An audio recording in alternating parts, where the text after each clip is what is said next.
I told you all back in 2008, 2009, that the presidency of Barack Hussein Obama would go down in history as one of the greatest bait and switches in American African history. Black America's support and blind endorsement of the presidency of Barack Hussein Obama will go down in history as one of the greatest bait and switch tactics that human history has ever recorded. Those 8 years that we sat by and worshiped a man, those 8 years that we sat by and let the Democratic Party ignore black people for one man, so that one man could enjoy his presidency, those 8 years, while we act like we received something, those 8 years while we had our psychological Novocaine, this country's power structure reorganized itself, re-empowered itself, and rededicated itself to the destruction of black people. Here, there, and everywhere. We should have never taken time off. And although you try to make Donald Trump the scapegoat, although you try to make Donald Trump the scapegoat, although you try to make Donald Trump the scapegoat, no. The momentum for Donald Trump's racism, the momentum that carried Donald Trump into office, the momentum that allowed Donald Trump to ignore black people, was initiated with Barack Hussein Obama. See, you can fool some of the people some of the time. You'll be able to fool all the people some of the time. You'll be able to fool some of the people all of the time, but you'll never be able to fool all of the people all of the time. How can it be possible that Barack Hussein Obama is not responsible for police genocide, but Donald Trump is? How is it possible that Barack Hussein Obama isn't responsible for mass incarceration, but Donald Trump is? The point that I'm getting at, brothers and sisters, is we have to stop treating individuals as saviors or devils. You should never look to one person, particularly a political figure, a politician, an elected so-called representative of the people. You should never see a sole person as being your savior, and you should never see a sole person as being your problem. Racism, as I've been teaching you for more than 20 years now, racism is a system. It is a system. Individuals do not defeat systems. Do you understand? Nor do individuals control systems. I want to be very clear about this. By making Obama an angel and Donald Trump a devil, we failed on both sides. By making Barack Obama an angel and Donald Trump a devil, we failed on both sides, because we keep on reducing systemic issues to individual personalities. We keep on reducing systemic issues to individual personalities. It's just like racism. And America loves the fact that black people, America loves the fact that black people have conceptualized racism as a personality deficiency. That's how most Negroes approach racism. And the reason we approach racism from the perception of a personality deficiency, it is an individual personality deficiency.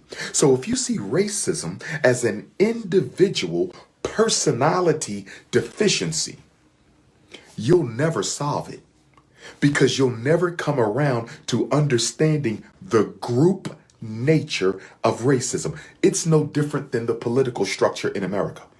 If Obama is a savior, you don't understand racism. If Donald Trump is the devil, you don't understand racism. What is happening to you was happening before Obama and is happening after Trump. What is happening to us happened before Obama and it is happening after Trump. You know why? Because the personalities have very little to do with it. When you become a president or a governor or a mayor in the United States of America, when you become a president or a governor or a mayor in the United States of America, you are given a script.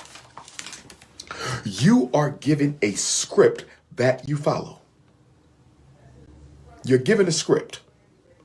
And you will follow that script because if you don't follow that script, you will end up like Abraham Lincoln and John F. Kennedy. The reason black people have trouble understanding systems is because we don't have any. The reason black people have so much trouble understanding systems is because we don't have any. I want you to understand this. We are not organized at all. We are not organized at all. And whenever we do get organized, it's along a religious continuum.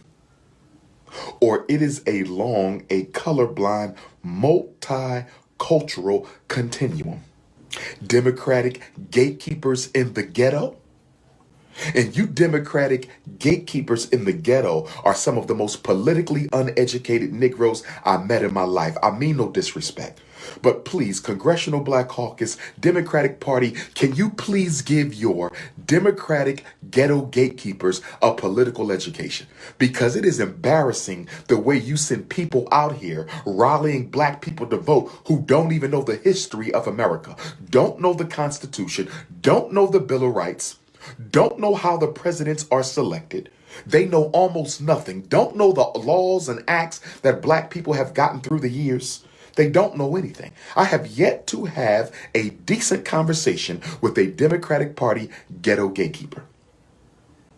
The Negroes who go out and use fear to force black people to vote, most of them do not understand political science in the United States. Please educate them. Please educate them. See, I'm tired of us allowing people to use emotions to control our political behavior. I'm tired of us allowing people to use emotions to influence our political behavior. What do you mean, Dr. Umar? This is what I mean. When you want black people to vote, you use fear. When you want black people to vote, you use hate. But nobody else is being motivated to vote by fear and hate. Black people are motivated to vote by fear. If you don't get Donald Trump out, you're going to lose something. What am I going to lose? I don't know, but you're going to lose something. Well, Donald Trump is a racist. He hates black people, blah, blah, blah, blah, blah. So does Joe Biden. So does Bill Clinton. So does Barack Obama. They all hate black people. So what makes Donald Trump so special? Stop letting people use emotions to influence your behavior. They don't use emotions with nobody else. You know what they use? Concessions. You want black people to vote? Use emotions. You want white people to vote? Use concessions. You want black people to vote? Use emotions. You want Europeans to vote? Use concessions. You want black people to vote? Use emotions. You want Latinos to vote? Use concessions. You want black people to vote? Use emotions. You want Mexicans to vote? Use concessions. You want black people to vote? Use emotions. You want Asians to vote? You use concessions. You want black people to vote? Use emotions. You want LBGT to vote? You use concessions.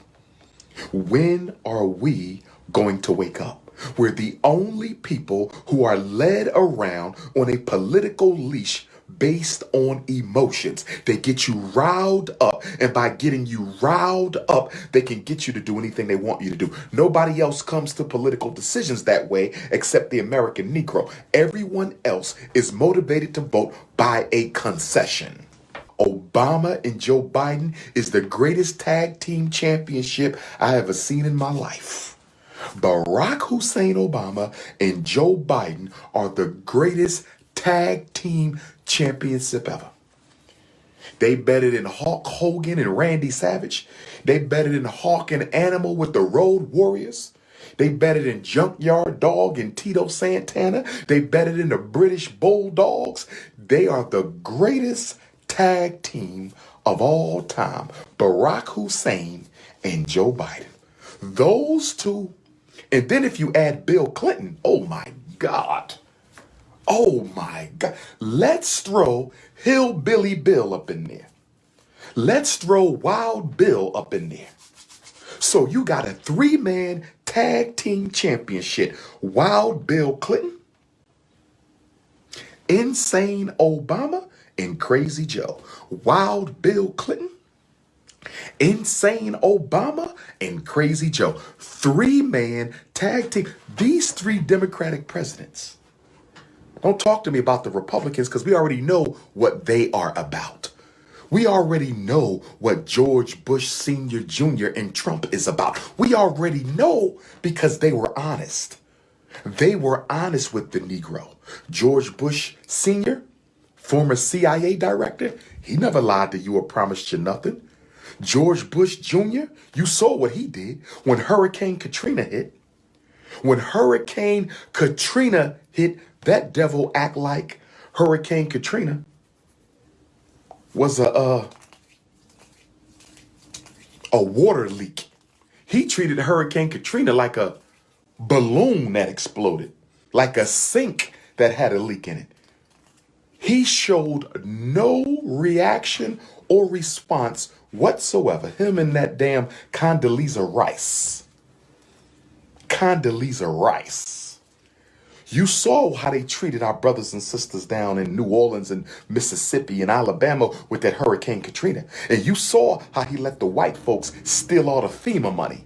Came in and robbed our people blind out of their FEMA money. You saw that. You saw that. And then we've been trained by the Democratic Party ghetto gatekeepers to protect the Democratic Party from black people's criticism. If you want to take George Bush Sr., George Bush Jr., and Donald Trump and the 3-man tag team, let's look at this. We're going to look at the 3-man tag team match. We got a 3-man tag team match. We got Bush Sr., Bush Jr., and Donald Trump taking on Wild Bill Clinton, Insane Obama, and Old Joe. Let's look at this now. 3-man Royal Rumble, 6-man tag team match.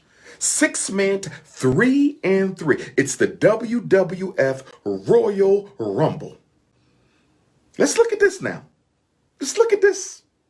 And they're going to wrestle and struggle over the grand championship of the Negro vote. The heavyweight championship is the Negro vote. So there's a 3-on-3 tag team match, 6-man tag, WWF SummerSlam, Royal Rumble, WrestleMania for the heavyweight championship, which is the black vote. Let's see who actually screwed black people more.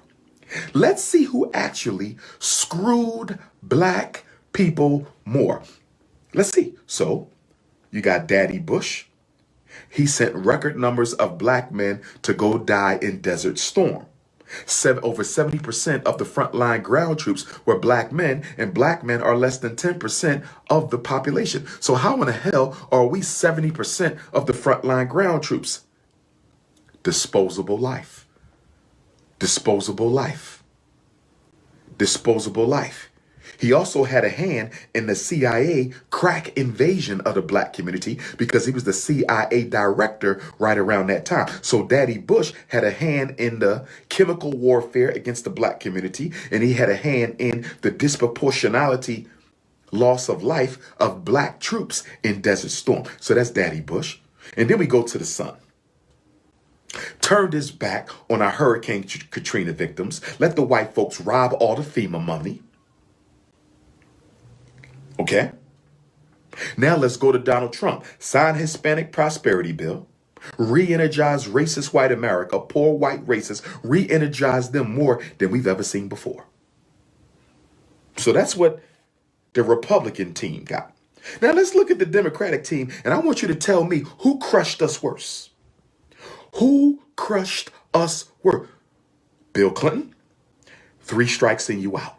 Bill Clinton, mandatory minimum sentencing for nonviolent drug offenses. First time in American history. Exploded the prison rate. Exploded the prison rate. And then he had the welfare to work program. Bill Clinton had the welfare to work, kicked all those single mothers off welfare and told them to go get a job so he could appease his conservative Democratic base. Kicked millions of black women off welfare, told them to go get a job that didn't exist in order to appease his conservative racist Democratic base. Right? Then he criminalized child support. Bill Clinton. Bill Clinton. Criminalized child support. You will now go to jail if you can't pay it, fail to pay. Boom, boom, boom, boom, boom, boom, boom. Bill Clinton. Now, let's look at Barack Obama. Oh, my goodness. Oh, my goodness. LBGT'd black children, transgendered the public schools, ignored black people totally, took everything we fought for and gave it to every other minority group but us, put Assata Shakur at the top of the most wanted list, first time a woman was that high, raised the bounty to $2 billion, took money from HBCUs and gave them to white colleges, did nothing about police genocide, but signed the blue law that said if you fight back against the police, you go to jail for the rest of your life, killed Gaddafi, put AFRICOM on the continent. This is Obama. This is your savior. This is what your savior did. And then you look at Joe, reinvigorated the transgender movement, the LBGT movement, looking out for the Asians, lay off millions of black people so 11 million undocumented immigrants could get a work visa and a job. Undergo the greatest social transformation in black America ever. So let me ask you a question. Who hurt us more, brothers and sisters? Neither one was on our side. Both sides are enemies. But in this 3-man tag team, 3 over here, the Democrats, 3 over here, the Republicans, Royal Rumble. This is the Royal Rumble for the black vote. Can I ask y'all an honest question? Can I ask y'all an honest question? Which 3 hurt us more? Put the Democrats on the spot. I'm putting all Negrocrats on the spot. I'm putting all Negrocrats on the spot because you can't deny the truth. Can't none of you registered Democrats who are Negroes deny the truth? Who hurt us more?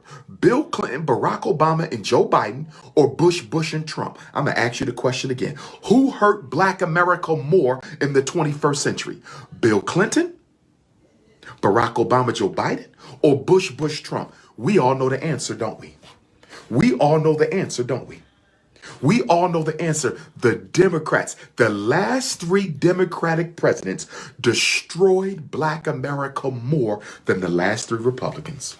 You could take it or leave it. You could take it or leave it. If I'm lying, I'm dying. The Democrats, the last 3 Democratic presidents hurt black America more than the last 3 Republicans. And can't nobody prove that wrong. Can't nobody prove that wrong. So then you say, well, Dr. Umar, what do you want us to do? You want us to vote for the Republicans? No, I want you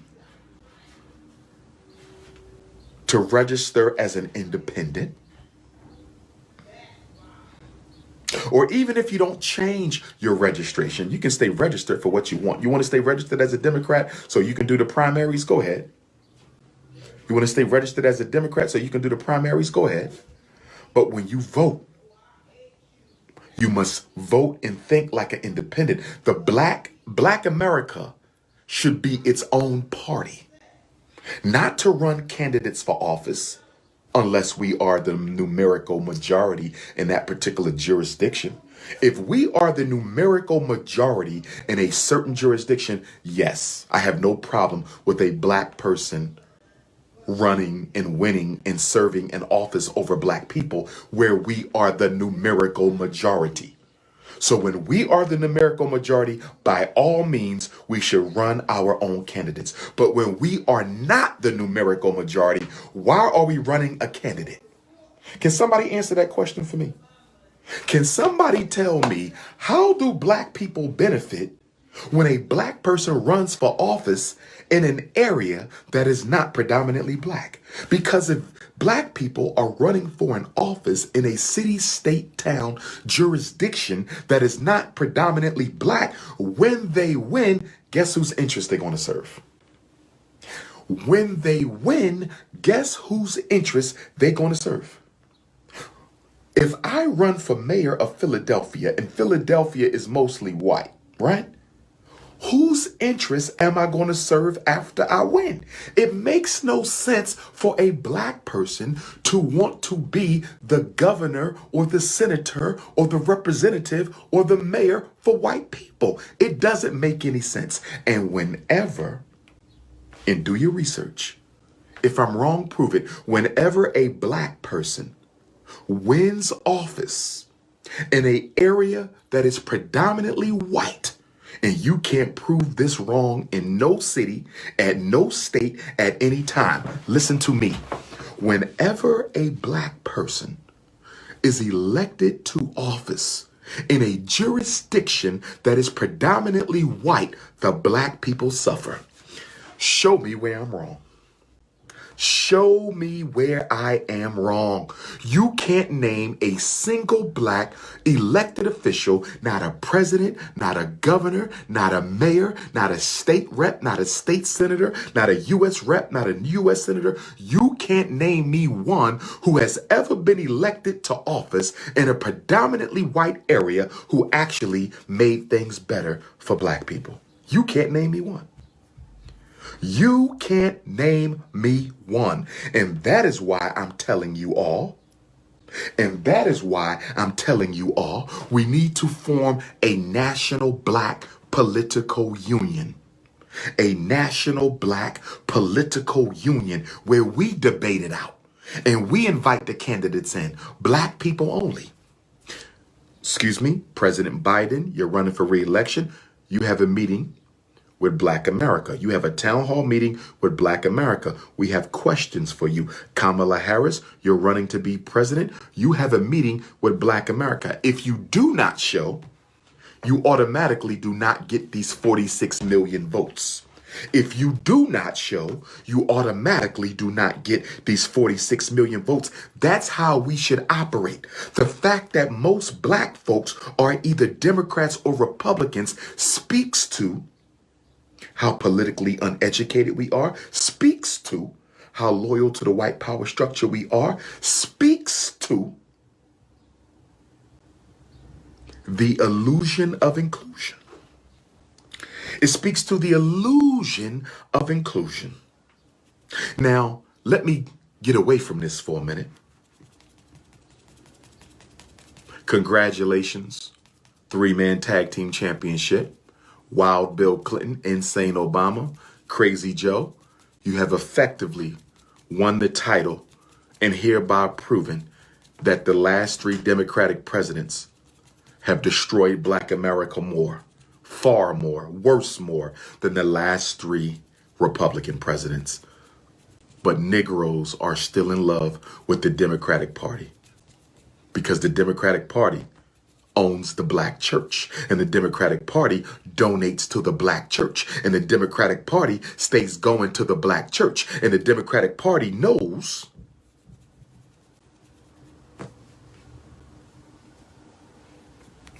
And the Democratic Party knows that as long as we got the church,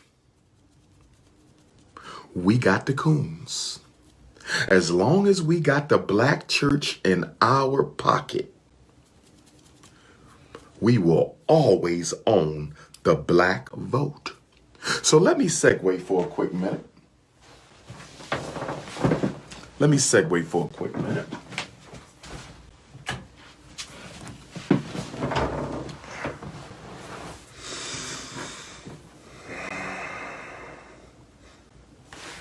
Is he Republican? You must not know who I am to ask such a silly question. You must not know who I am to ask such a silly question. You will never find me as a member of any white racist group. Okay? Not all churches. There you go with that nonsense. Not all churches. We understand there's exceptions to the rule. We understand that there are exceptions to the rule. But guess what? Exceptions do not break the rule. All snakes won't bite, but most of them will. All birds don't chirp, but most of them will. All black churches do not sell out the community, but most of them do. Stop focusing on the exceptions because you are in denial of the truth. We got a bad habit of doing that. Stop focusing on the exceptions because you are in denial of the truth. We have a bad habit of doing that. Stop focusing on the exception because you are in denial of the